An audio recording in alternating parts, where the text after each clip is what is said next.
Welcome to Pindar Poetry. We hope you learned something new. You start by powering off the console and removing the batteries or unplugging the cable. This prevents short circuits. Once done, use a T8 or T9 screwdriver to remove the visible screws, and then a plastic spudger to gently pry open seams so you don't crack plastic. Make sure to collect screws in a small container. You'll also want cotton swabs and 70% plus isopropyl alcohol ready. They are essential for cleaning contacts and sticky residues safely and effectively. Now you remove the faceplate and take out the rubber button pads to expose the membrane and button wells. You'll gently clean the plastic guides, springs, and contact points with isopropyl on cotton swabs. Use light, repeated passes so you don't saturate electronics. Once cleaned, inspect the silicone membrane and carbon contacts for cracks or worn conductive rings.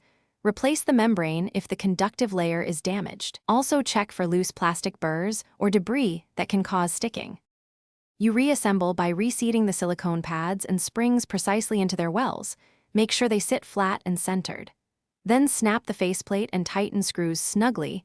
Avoid over-tightening, which can warp plastic and cause new sticking. Once assembled, power on and test each button. If response feels off, recalibrate or update controller firmware in Xbox settings.